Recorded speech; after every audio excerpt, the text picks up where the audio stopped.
This is Phantology. You may have heard of us.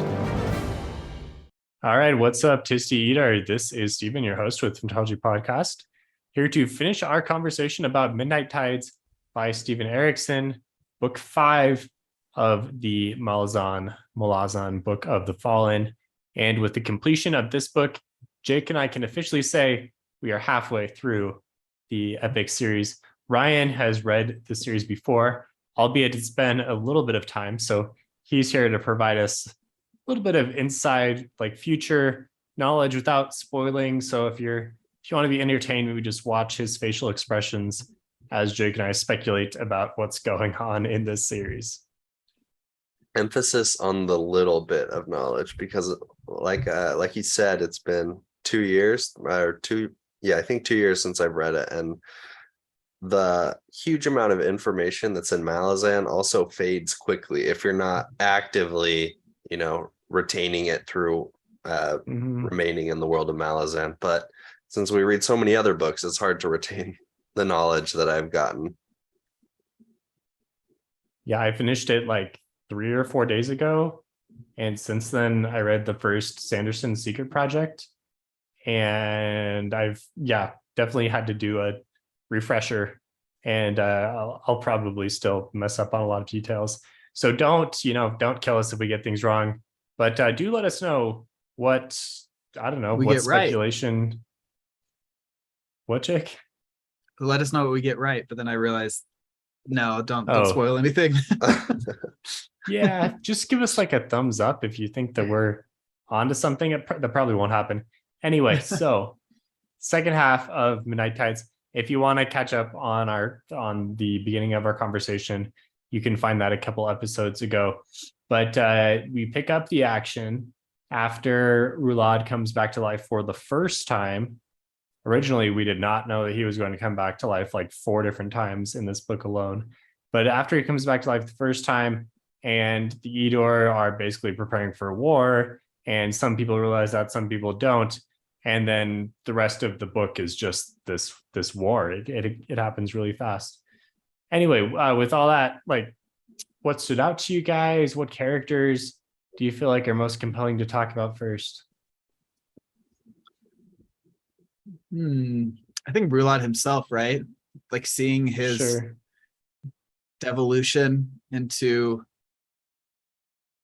just like being a full-on puppet of the broken god, or the crippled god, and then also like his moments of like more moments of clarity, and like realizing, like definitely realizing when he was dead, like when he'd talk with the crippled god when he was dead, like he was more himself and more in control of his desires, and then swapping back in, like, I don't know. So Rulad, would you say villain or victim? Definitely victim. I think both. I don't know, even like he did initially agree with the crippled god to like go back the first time at the end of part 1 when he mentioned like the glory he could have, but also like that's like he's a product of his culture a little bit that way, wanting the glory, and he was just dumb. Like he didn't want to do the things he did once he was a puppet of the crippled god. And like he even regretted them after doing them. It was like, I feel like he didn't really have much control over even the small things, like taking Mayan to wife. I feel like he didn't have as much control over that. What do you mean? Didn't he demand to take her to wife? I feel like that was like his first gluttony into the power, where he's like, oh man, yeah, I like her. Let's make that happen now that I have the power. And then quickly afterwards, he realized like he really doesn't have any agency, and he's being controlled and brought back to life again and again. So I think later on he becomes a victim, but I feel like he starts as a villain. He starts as like an antagonist. I don't know, like full on villain, because even then, like he's under the control of the crippled god at that point, and like his whole thing is to cause as much like pain and misery as possible, right? Not just for Rulad, but for everyone. And So using Rulad's desires to then cause as much pain as possible. And you can see that's one thing that I thought the themes of like pain and the cycle of pain, like Rulad's pain, like for not being like seen as like he has that line at the end of the book where he's like, all I wanted to do is be like counted, like respected by my brothers. Like that's all he wanted. And his pain for that led him to then hurt others and be a tool of the crippled god and to take man. And like, because he took her the way he did, she like was being abused. So that she abused Featherwitch. Like there's this chain of like pain going down. But then, so that's like one half of the themes of this book, I feel like. And another half is you see how moments of empathy really start to curb that chain of pain, like Udanas being a friend to Rulad. I feel like that's the biggest thing that helped him like realize he's being a tool and realize that he's being controlled that way was because of Rulad. Whereas even though like he wanted, anyways, this is a long this is good argument to say, I think even though he wanted like man, that was in his base desires, the way it happened, like I don't know if he would have done it without the crippled god's influence, which makes me see him more as a victim who does some bad things and has some bad desires, but definitely a tool of a greater evil. I like that. And I don't really remember the finer details enough to argue for or against that. I feel like each time Rulad died and came back, he was a little bit more crazy. Yeah. Oh Yeah, for sure. So, I mean, I guess his descent into madness wouldn't really push him one way or the other. I guess maybe it'd make him a bit more of a victim. Yeah, probably more of a victim. Was it the case that Hannan Mosag, my attempt at pronouncing his name, did he ever actually intend to take the sword himself, or did he always know that he needed a tool to wield it and then try to control from the background? Or do you think that just kind of like developed and then he saw the opportunities like, okay, I can still influence here even though I don't have the sword? I feel like that was kind of open to interpretation. I don't think he wanted anybody else to take the sword. I don't know that he would have taken the sword himself, though. It seemed like he was going to, he knew that in order to gain the cripple god's help, he would need to recover the sword, but he did have his own agenda, and he seemed to have the will to resist the cripple god's own will, I guess. And so I think that he probably would have wielded it himself, but maybe not been as susceptible to the influence as Rulad. His character was the one that surprised me the most in how he developed in the second half of the book. I viewed him in the first half as being really cunning, which I think he still is, but like cunning, but more like level-headed than he ends up being by the end. Like I thought, remember both of us at the end of our first half conversation, we were like, hey, yeah, Hannan Mosag, like he's not as bad as we thought. Yeah. He's the one that needs to actually lead the Edor.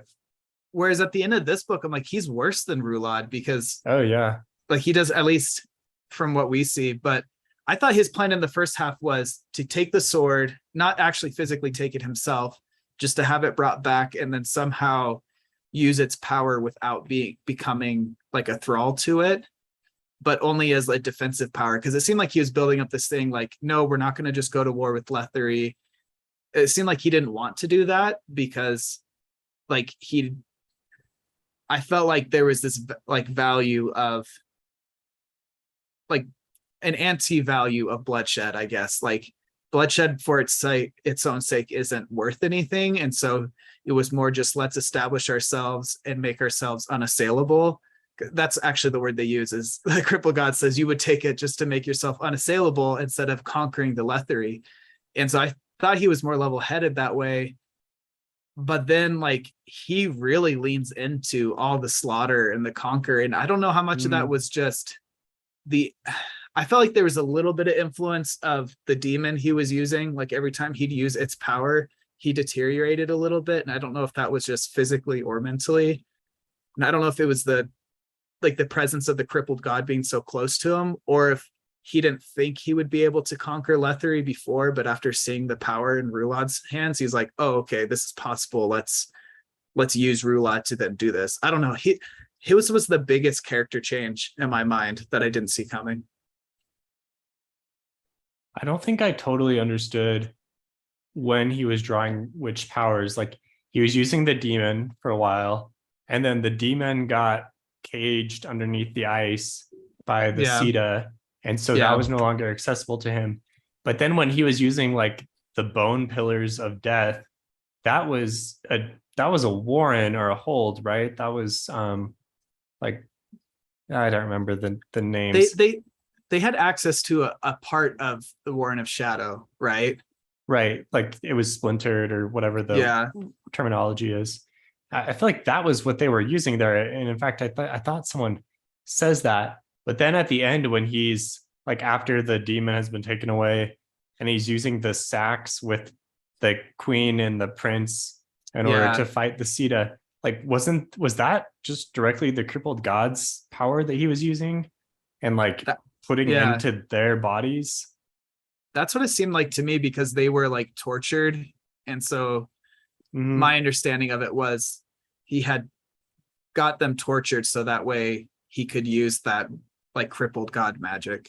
But like it's chaos magic, right?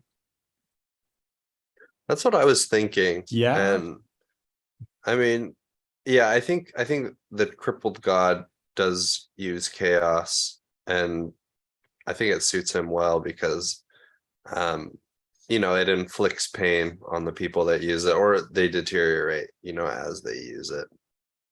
Yeah, and like there's the line towards the end. I don't know if Udanas says it or if it's Withal. There are too many names in this book that are similar. There's Udanas, and then there's what's Troll's Benedas, and then there's Hole and Tehol. Those sound, I know they're spelled different, but when the audiobook narrator says them, like the whole part sounds the same. And then there's Wither, Withal, and a Withal, right? For the dragon thing. So anyways, I don't know if it was Udanas or Withal who says like who realizes that the crippled god is just spreading that chain of pain throughout, but Udanas is kind of like a stopper. Maybe Troll Sengar realized that he's like a stopper towards that, like by being a friend and showing compassion, he's stopping it. And like it, like I don't know if it outright says it or just like the subtext is if the crippled god hadn't been like, wasn't he like thrown from the sky, like Bryce or Brees, however you pronounce it, saw a vision of him being like thrown from the sky down, like, and just how if people had showed empathy to him, he would have been able to like not have been so chaotic. But this whole thing, to go back to your point that chaos magic fits him so well, because he just seems like someone who's in so much pain that all they know how to do is hurt others, which I think is a common thing in like human society, just whether intentional or not. With the crippled god, it seems obviously more intentional, but I think there's a case to be made like how much agency, like when you are like in that much pain, how much agency do you have in like how you're hurting others? If you use like the drowning person example of when you're drowning, like you'll accidentally drown other people because you're trying to save yourself. I think, not to absolve the crippled god of like any agency, I think he has some, but at the same time, he's also kind of a product of that. Anyways, I think the chaos just fits really well into his character. I think that Hannan Mosag also uses chaos magic, and I think that plays a key role in his deterioration. I'm not sure in general, but definitely in the attacks, like, or the like battles that he's involved in. Yeah, I didn't notice that. I didn't notice that at all, except for when he had the prince and the queen, and like I was like, oh, that seems it seems related to the crippled god. It does definitely talk about how as the war progresses, he becomes more and more withered and like hunched up Yeah. under his furs. And yeah, so clearly what he's doing is drawing upon him negatively. Yeah. Yeah, I like those themes, Jake. That's more profound than my reading, but it sounds good. That I feel like you get such a clear look at the crippled god in this book and kind of how pathetic he is, while like simultaneously how pathetic and how dangerous he is, you know, and not pathetic as in insignificant, but just something to feel sorry for, you know. And then also like, I don't know, it's weird how you like he shows so much power, but also all it like Withal finally realizes at the end, oh, I just need to knock over his tent. That's the extent of his warren. And then like he won't have power, you know? I don't know. It's done pretty well. Yeah, But, I mean, think, at the end of this book, he does still have he has Rulad and all of, you know, Lether under his control. Yeah. What were you saying, Ryan? Well, I was just gonna say that I think the future books will definitely delve a bit more into the background of the crippled god and, you know, reveal more of what happened.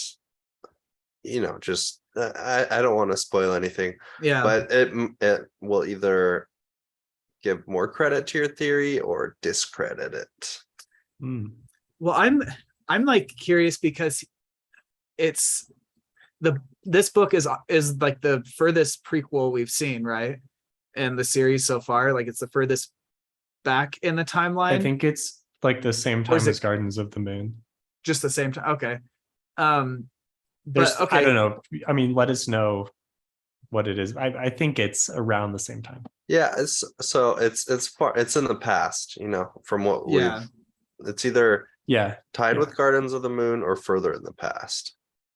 But so we know immediately after this, the crippled god has two almost simultaneous plans going, right? With Shaik in the whirlwind and with what's it called?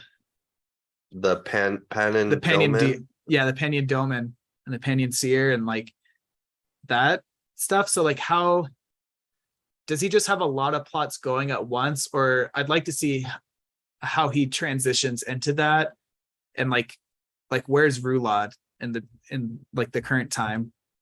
Kind of jumping around, but along those same lines, we met Troll in House of Chains, right? And he's banished. I was expecting at the end of this book him to be banished, and same. But instead it was Fear, like not banished, but Fear leaves. And then I was like, am I remembering the wrong brother from House of Chains? So like what happens in between where Troll gets banished and how like where's Rulad at? Like we know the Tisiidor were going around trying to conquer, or were they just looking for the Throne of Shadow in the last one? I don't remember, but yeah, it just really makes me curious how that ties back in to the rest. I think they were looking for the Throne of Shadow. Yeah, that sounds more familiar. I know Ryan told us last time that book 7 continues this plot line. So I guess I was with you, Jake. I was assuming that Troll would be banished at the end of this book because it seemed like things were headed that way with the brewing conflict between him and his family and people, basically. But maybe we have to wait until book 7 for that. Yeah, it was an interesting role reversal where at the end, like, again, I feel like this was such great writing and character work where you have Fear off on his own before he reunites with Troll right before leaving with Saren Pedic. Where Fear like has a self-reflection of realizing he was so hard on Troll because Troll was just voicing all the same doubts he had. And so he was like using Troll as like a way to like a mock way of overcoming his doubts. Like, oh no, I'll shut you down. Like now I feel better about what I'm doing. And so it was interesting to see how at the end he finally like, he's like, no, I have to leave. And Troll is like still, even though he feels like what is happening is obviously wrong and being like they're being used by the crippled god, he's like, I can't leave Rulad, even though, and like he can't leave his family. I feel like that was a very true to life characterization there. Troll's a good guy, and he's had some bad luck, I think. Troll is a good guy. He's when him and Fear both, when they were like admiring Bryce's attacks on Rulad, when they have that battle, that fight there, and they're just like, he was just like so impressed with them. And then Fear, after, I think maybe it was more through Fear's point of view, where he was just like what a shame that he died from poison, because like just the respect they had for each other or for him. So I mean, to go off of talking about Troll, I mean, at the end, correct me if I'm wrong, but he had Rulad was begging Troll to kill him, or he was for a minute. Or what I'm trying to remember. Troll had a critical decision. Was one of the decisions to like kill the Sita? Yeah, he does that. Yeah, he does. So he does kill the Sita and stays loyal to his family. Yeah, because you're like, the Sita is like awesome, and he's taking down like Hannan Mosag and everybody, and then Troll kills him. But then when Bryce Beddick dismantles Rulad, for lack of a better word, Troll stays his hand. So he kind of goes two different ways at that point. I think it really was the pressure of, if he didn't kill the Sita, then everyone would die there. Like that was just like, and he even I think they were like, even all the Tisiidor would die. Like nothing could stop that amount of power.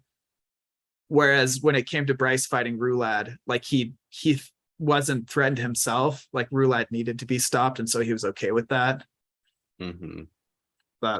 But even in spite of his betrayal and the fact that Rulad would know that, he doesn't leave. You know, I feel like with how much Rulad is, how far gone he is, and his descent into insanity, I would definitely take off if I was in Troll's position. Yeah, that's a good point. Maybe that's gonna maybe that's the impetus there, the fact that he didn't defend him. Although didn't Rulad like want to do a one-on-one battle there? I feel like he definitely accepted the challenge, yeah.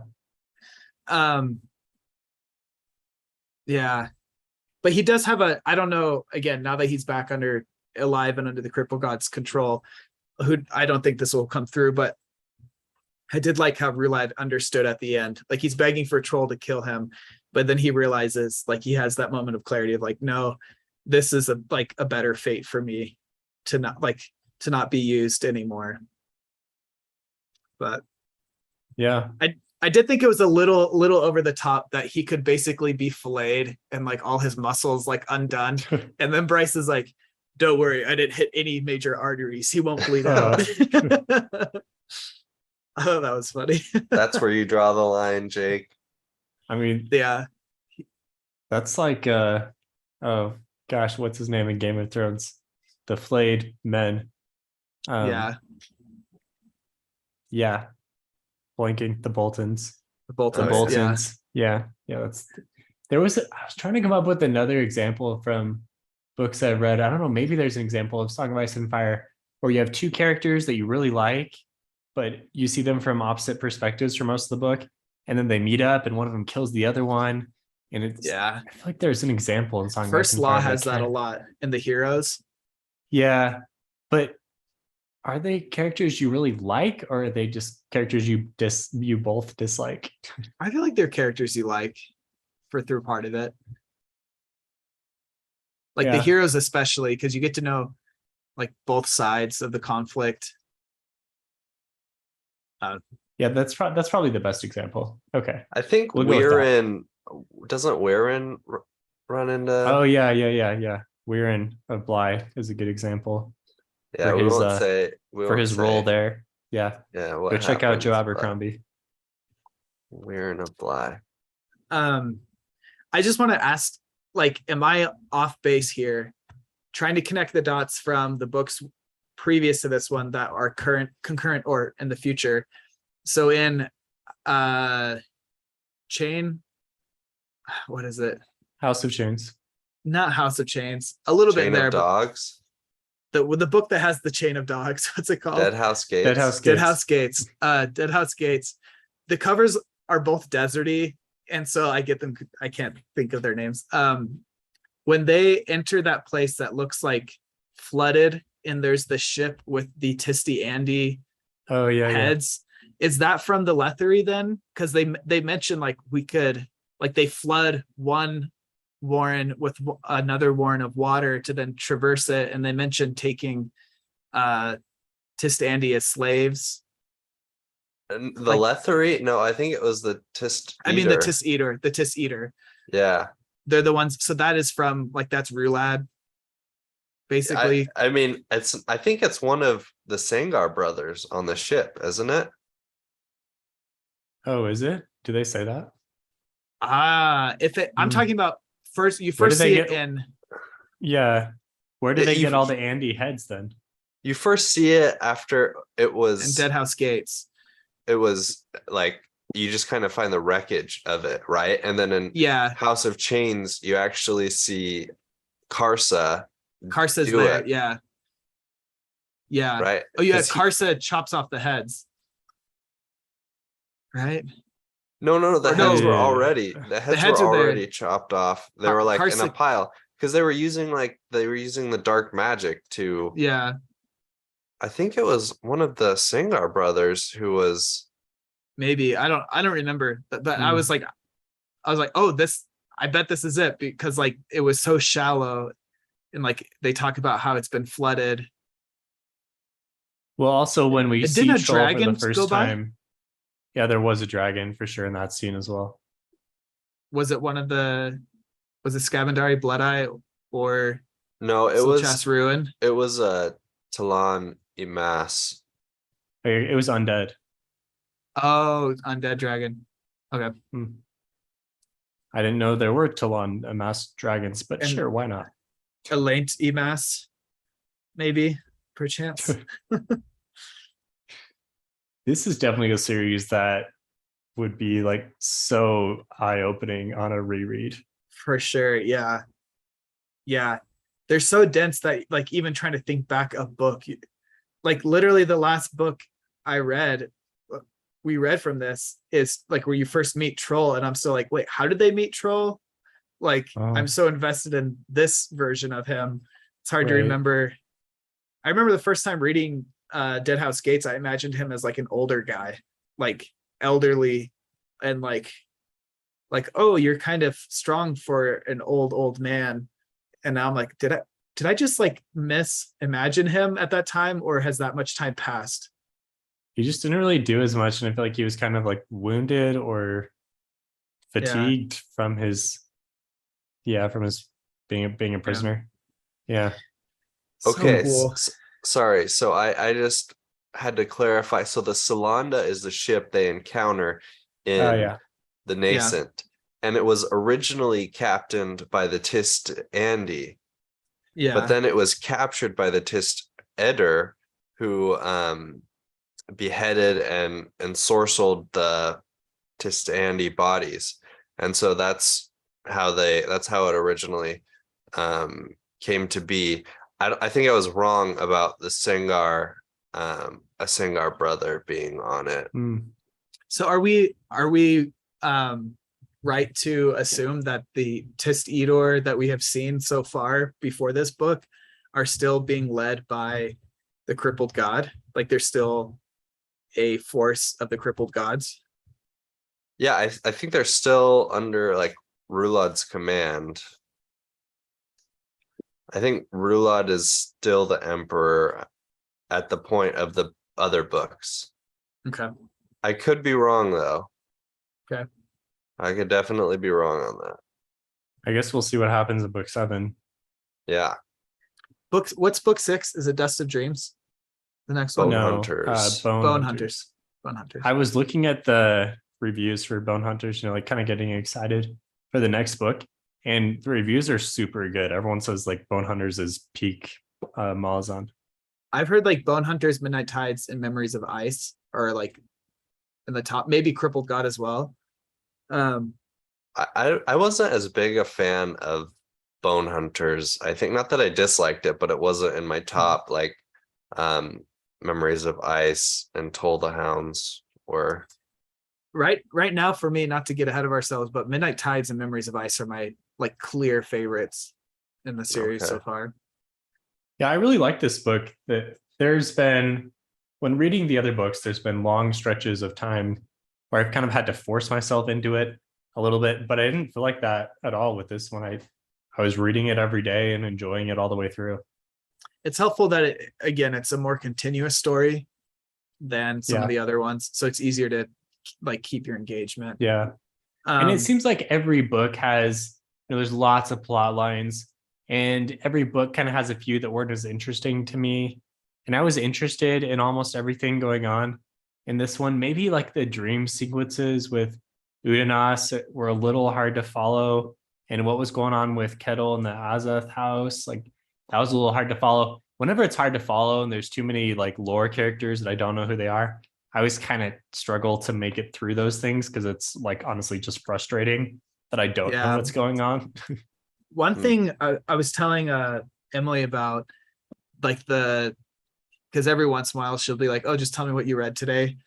And it's usually like as a bedtime story, which means she needs something boring to fall asleep to. And so, but one of the times I was telling her like about the first, like the tiles of the hold and like casting them. And I was like, a lot of it's got to be foreshadowing, but you don't understand a lot.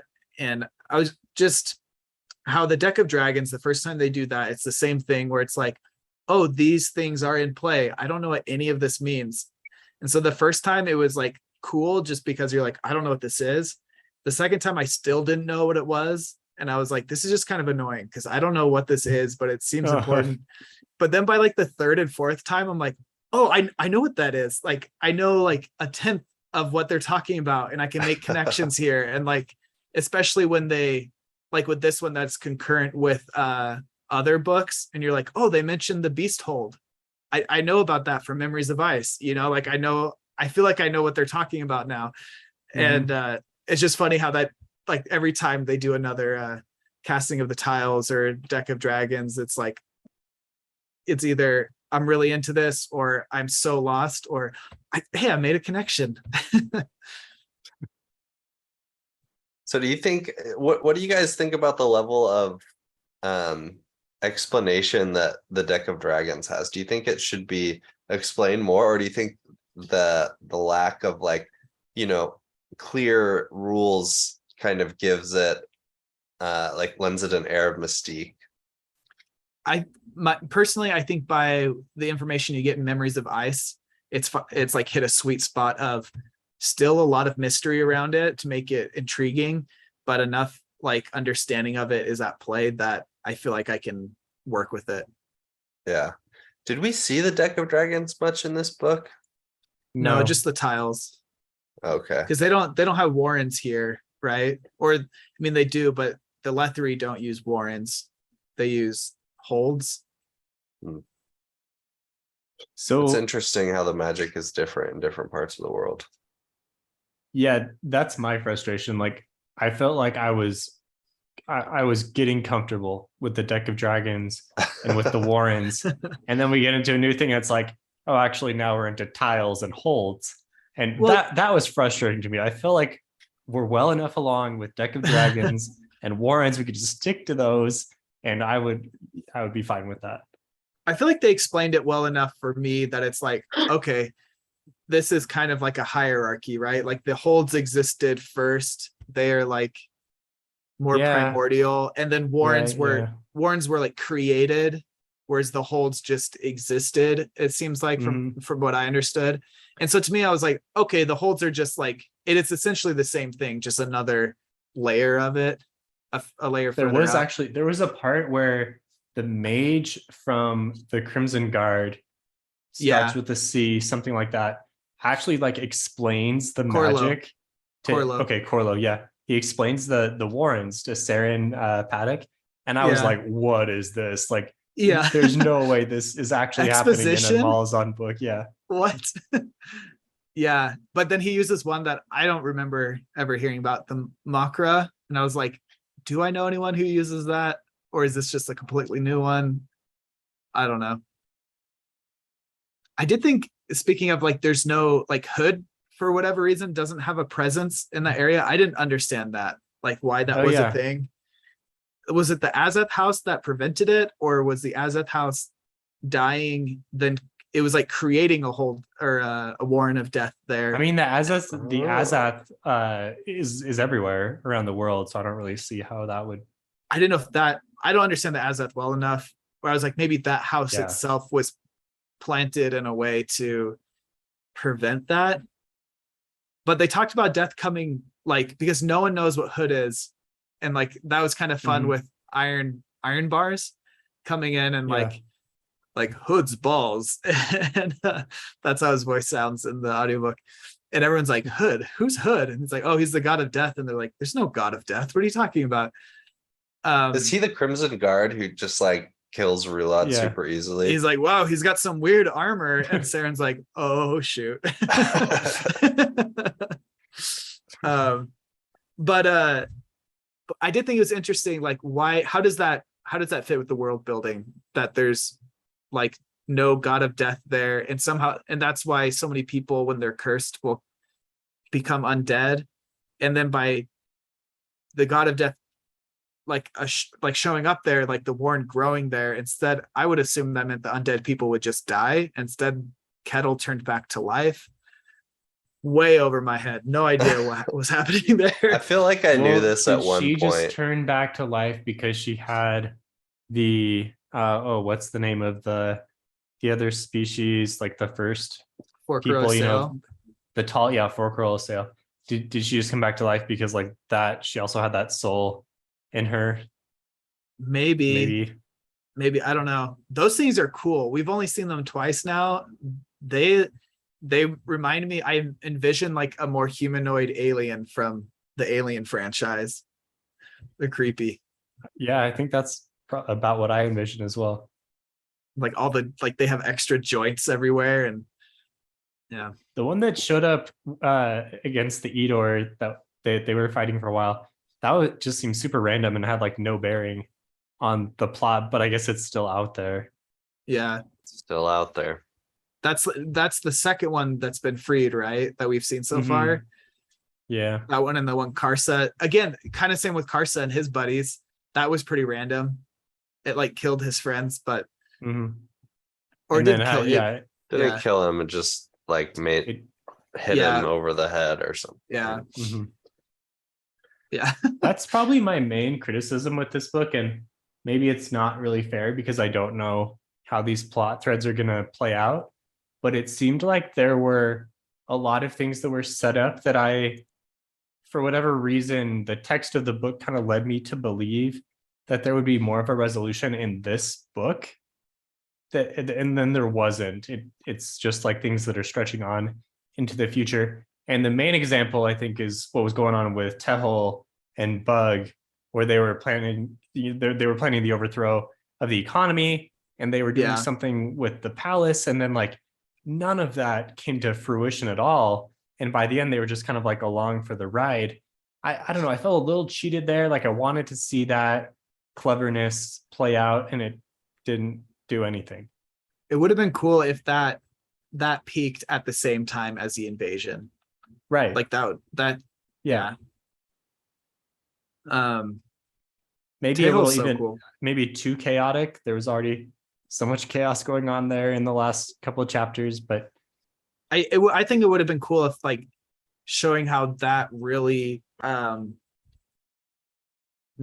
like cinched the deal of letting the Eeyore take over, because like things were in shambles, you know. That, and like obviously the arrogance of their army, and then the crippled god's power and everything. But wait, I think as you read these, wasn't Tehol trying to crash the economy? Yeah, Yeah. he was, but then he put it on pause because of the Letheri or the Edor invasion that was the war that was going to come. He's like, oh, let's wait because he like specifically was like, let's not do this yet until we know how it'll affect everybody with this war coming up. And I was like, oh, usually those book like in a book like this, that would not Right. people wouldn't have that foresight. I mean, I feel like as I read these chapters, there's a lot of stuff that happens that I'm just kind of accepting at face value and thinking like this will pay off eventually. So maybe I don't enjoy it 100% as I'm going through it, but I enjoy the fact that it's probably building towards something. So there's kind of an implied bargain there with me in the book where it's like, okay, eventually you're reading this, it might be a little boring now, but it's gonna be cool later. And then nothing. Sometimes that happens with epic fantasy, though. You're like, this part's a little boring, or Yeah. no, everything is never boring and always pays off. Every Yeah. series I've ever read. Yeah, okay. That's fair. I mean, I think maybe you could look at it like best case scenario. At the end of the book, they do talk about how like the Letheri after the conquering were kind of like the people of the city were kind of like cautiously going about business as normal, you know, and they talk about how they're still going to be Letheri, they're still going to be like focused on money and that kind of stuff. And so maybe, wait, am I misremembering? He stays, right? Him and Bug stay, or do they leave with Shir Kalal? I don't remember. I feel like he's on a boat at the end. With Shirk? I remember him Because being she's on a pirate. Because he gets on her boat. I remember that. Or he Right. talks to her, but I don't remember if he sails. I guess like I don't know. the hopeful thing is maybe he'll crash the economy under the Edor, but Next time. Next to be time. continued. Man, if he Yeah. doesn't crash some economy in book 7, I'm gonna be so mad. How did you guys feel about the Bug reveal? I thought it was cool, but I had this one spoiled for me on a Reddit comment, so I knew Oh dang. I knew the Bug was an elder god. I didn't know which one, Yeah. but yeah. I thought I it had- was cool. I thought it was really cool. I had suspicions that he was probably like a mage or something when like when he like because he knew about the Jag Hut, and like I felt like that was a random thing, like, oh, he's gonna like Right. get power, or maybe he already is. He was And then slowly showing you more and more knowledge that he probably shouldn't have. Yeah. Yeah. But I didn't think anything about God until with all first praise, and then the next time you see Bug, he's like coming out of the water, and I was like, wait, I was like, no, that would be weird, but then it was really cool. I think it worked out really well. Yeah. I think the reveal happened in a cool way where it felt pretty natural in Bug's character. And I read it knowing that it was something like that was going to happen. And I felt like it was set up pretty naturally, where like more and more you realize there was something going on with him.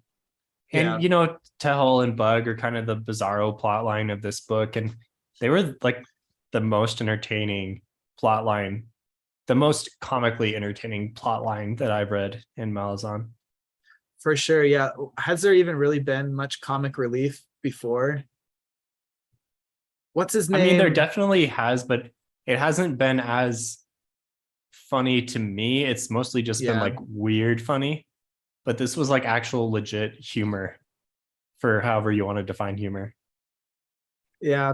What's the guy who the Iskar assassin? Pust, Oh, yeah. I forgot about him.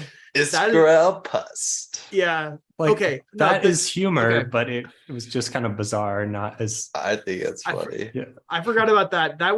That to me is just more like, okay, this is not weird. Like I'm weirded out by reading it, but like this is just a weird character.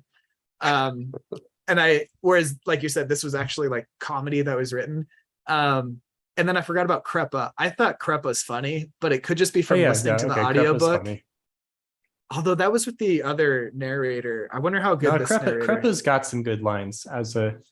I've read all these books, so I can confirm that Kreppa has some good lines. Yeah, but But I- Jake's saying he wonders how Kruppa's gonna be with the new with the new narrator. narrator. Yeah. Oh. I really liked him just riding around on his little, does he have a donkey as well? I know Iskarl Pusk has a donkey, but I was gonna say the other like comic relief was the thief / assassin guy who falls in love with Sari. Who, what's her name now? Absalar? Absalar, yeah. Absalom? Crocus? Absalar? Crocus, yeah. Oh, He Crocus is comic relief to you? in Gardens of the Moon. Hmm. Not since then. Since then, it's just tragedy. Right. Yeah. But in Gardens of the Moon, he's like fawning over that noble lady, and you think that's gonna go somewhere, but then it's more like maybe not comic relief, but just like innocence, I guess. Which I in most of remember when I was Malazan- first reading Gardens of the Moon, that's one of the opening parts. And I was thinking, okay, Crocus, he's kind of like our hero here. And this Yeah. this princess, like this is gonna be a cool romance that I'm gonna Yeah. get into. Yeah, no, I didn't know what I was reading. yeah, that was, yeah. I feel like first time, it was only one time, but reading Gardens of the Moon for me was like every other chapter, like, oh, okay, here's the main plot. This is it. This is the main conflict that's happening. And then, nope, that was resolved or just ignored for the rest of the book. I don't know. Speaking of love, did you guys catch when Troll left offered his sword to Saren Pedak? Yeah, that was like some specific relationship that you find out about at the end of Wheel of Time level, where I was like very blindsided that I'm like, I need to go back and see if there are clues here that I missed. When she left back, like at the beginning of part 3, Yeah, there was kind of another like moment where he like wanted to say something or like felt something, but nothing really happened. I was oblivious to that part. So Yeah, I guess I'm on board for that. yeah. And then I love the tension where it's never like, it's clear what Troll feels and what he thinks Saren feels, but it's not clear what she actually felt. Like there's when he's like, oh, she had to clarify that this was just a sword and nothing else. And it's like, okay, that's like a negative way to see that, but she could have been like trying to clarify, does this mean something more? Because she's interested. And I don't know, what do you guys think? I mean, she was also super traumatized at the time, so Yeah. probably not ready for romance. I guess was she interested in him before the trauma? Because I thought she kind of had a thing for Hull Vedic for a while. That was a previous, that was a relationship that had ended. had It was it ended? previous to the, yeah. Because then she also had a relationship with the Blue Horse people that she mentioned. So I Oh, thought yeah. the whole, Yeah, I yeah, thought the right, whole right, one yeah. was a little more. I thought that one was current up until he left, but yeah. Yeah, I don't know. I don't know if I have an opinion on if she loves Troll or not, but I feel like I hope that so. whole interaction was kind of like, you're a kid like in an elementary school and you're Yeah. like, you like give a girl a ring pop. You're like, you want a ring pop? And she's like, yeah. And then you run back to your friends and you're like, she's my girlfriend now. But when you give a girl a ring pop and she's like, is this a ring pop? Is this just a ring pop? And you're like, I gotta go. And then you go back to your friends, you're like, I don't know. She accepted it, but I don't know if she knew what it meant. Oh man. Trill Sengar, what a guy. I mean, based off where we see him in House of Chains, it seems like any romantic relationship is, I don't know, maybe they That's progress, but then he gets exiled and Yeah. maybe he's she's on a had quest to find her. I feel like every romantic relationship in Malazan is doomed. Yeah, which Yeah, ones have basically. paid off? Whiskey Jack and Corlat, is that It paid off right up until his death, right? I mean, they had a good relationship until then. That's true. But they never like, did they ever like fully express their feelings to each other? I don't know. I can't remember. I don't remember. Um, I mean, we have Also- Tattersail oh. and what's his name? That's also Um, doomed. Perrin. Yeah. yeah, that was doomed Mhm. with the whole maybe or maybe. And speaking of relationships, will be a great segue. Who was the Tistandi lady that was sent to Withal? Was that the lady who said, "Here, take my ring, throw it into the ocean"? Yeah. That was okay. Mhm. I was like, oh, this is who it's got to be, but it like never. All she became was just this like person trapped there for no reason. I think it definitely was because it was like immediately afterwards, the Yeah, crippled god's like, here, let me like grab this soul that's available and bring her over but for what? to make Withal happy. He didn't Like- seem happy about it. I mean, I think that maybe shows the crippled god's character mindset. Like he's thinking, I need my tool to be a little Yeah. happier here because he's real discontent and he said he wants a woman. So let me just like bring Yeah. a woman here and then he will be happy. Yeah, yeah, okay, that makes me feel better that I made that connection correctly. A little disappointing that I doubted it, that it seems so sure. So I like how when Bug meets him there, he's like, I gotta go beat up a god. But again, that's undercut because that seems cool, but Bug didn't beat him up enough because he's still causing tons of havoc. When we see him at the beginning of Memories of Ice, where the painter guy comes to him, Mm-hmm. The guy I- that like has cancer or yeah, uh-huh. I imagined their meeting being like underground. Is that actually what it was? No, Or I was think it he on went the to the island? tent. He was in a tent. I Yeah, don't remember it being on an island, but It definitely, I don't think it was an island. I just pictured kind of like a desert mesa. So I don't know. pictured like a tent in a cave, like a tent inside a cave deep underground. Hmm. But I But don't know. maybe that that's was an because accurate- there were some scenes around that time where they were in the like Burns Warren, right?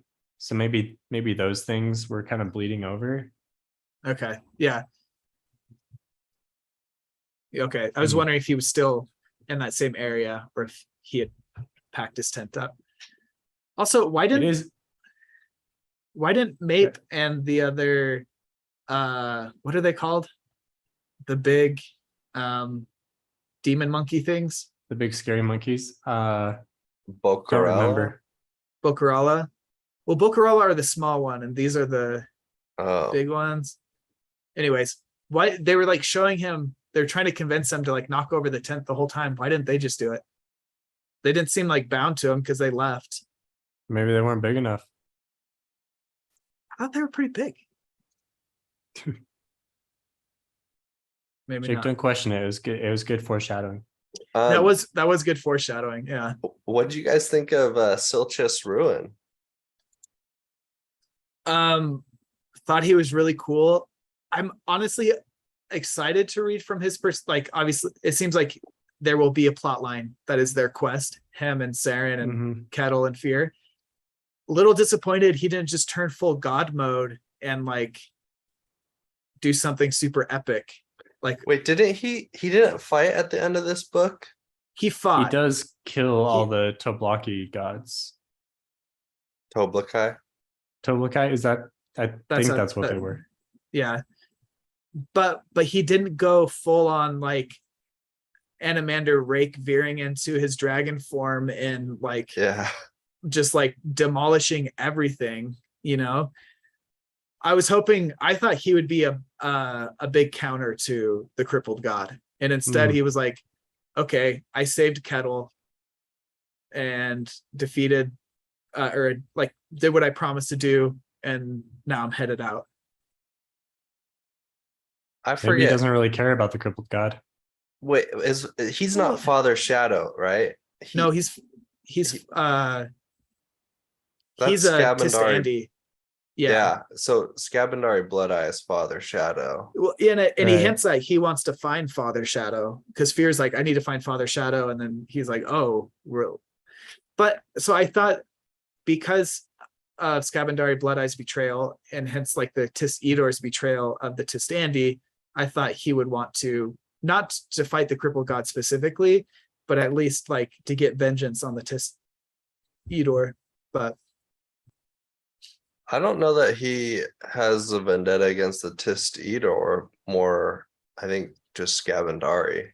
just Scavendari, even though like they betrayed. I mean, I guess these people didn't, but they've been enslaving Tis Edor wraiths, but Seems like a pretty easy or leap Tis to, Andy wraiths.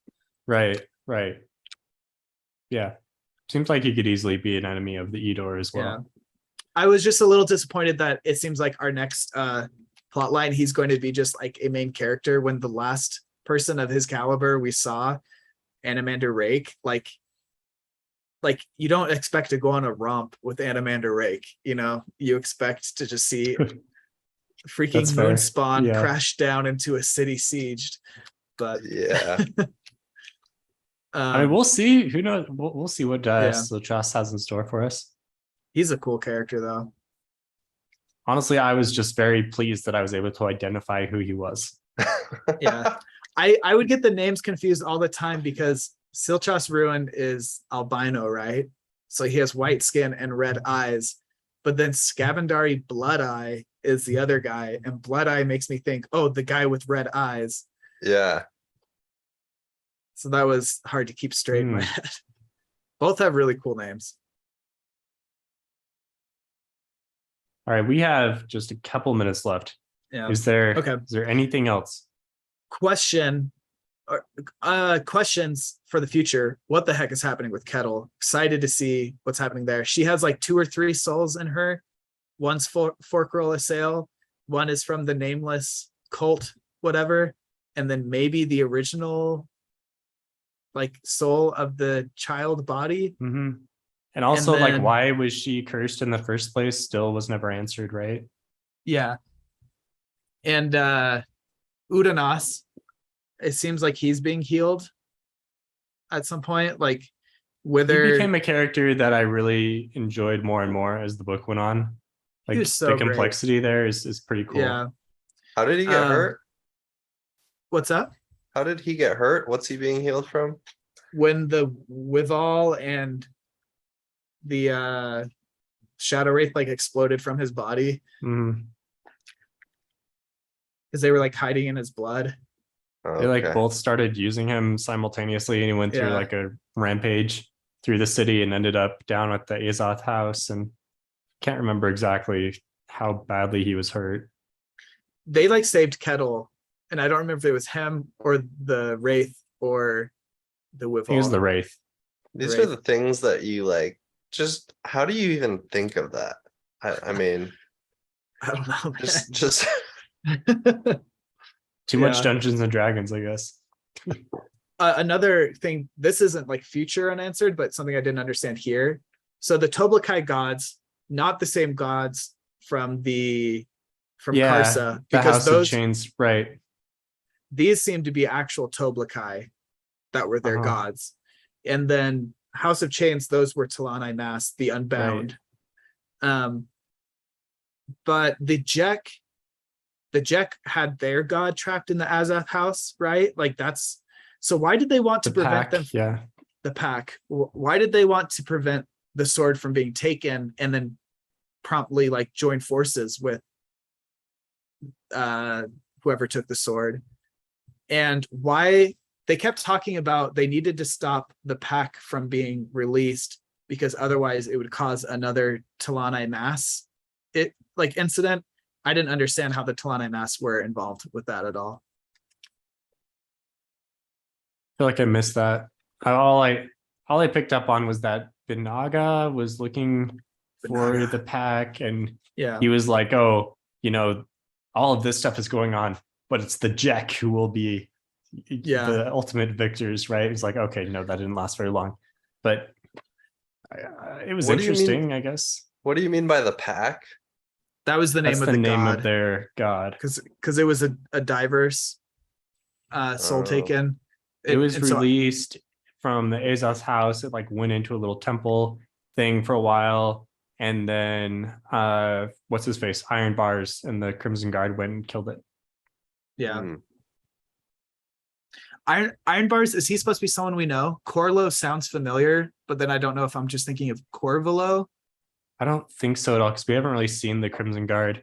I just know they're related to what's going on in like northern, I think northern Genebacus with there's like a prince and what's the dude with the hammer who I always Paladin want to do more than Brood. he actually did. Yeah.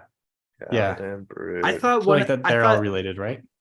I thought so. There was a guy girl duo in House of Chains and maybe Dead House Gates, where they were trying to find Felicen, and they finally find her, but they're not able to tell the sister in Crimson time. Guard? Was the Are guy? those- I thought the guy was they are Crimson Guard.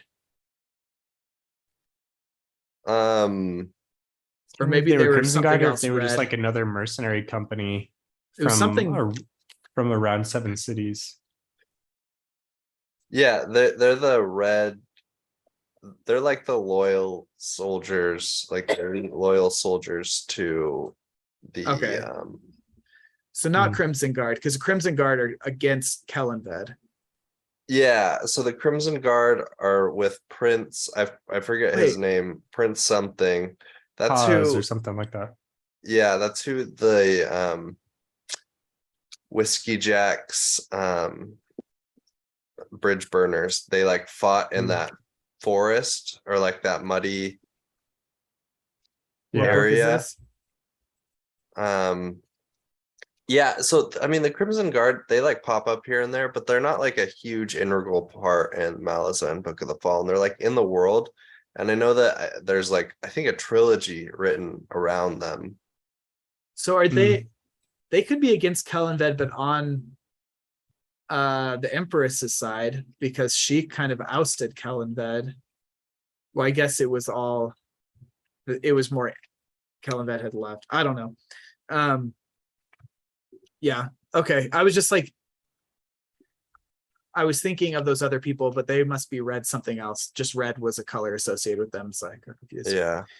Anyways, excited right, well- for the next one. Yeah. I'm excited for the next one too. I feel like I'm on a little bit of got some Malazan momentum, so I need to keep it going before it's Yeah. been months and I haven't read a book again. And Ryan is upset at me. I think this one is, if you look at it objectively, it's as good as Memories of Ice. I think I enjoyed Memories of Ice more, but these two are like top quality books, in my opinion. Really great. Nice. All right. Well, let us know what we missed. I'm sure there was a lot. If you want to talk with us, you can join our Discord. And yeah, I'd love to get some Malazan experts telling us. I don't know. Hopefully, you're not too much of a stickler on the details, because there's a lot. There's a lot. We're trying. We're noobs. Yeah. Just fans. All right. Thanks, guys. See you later. See ya. Bye.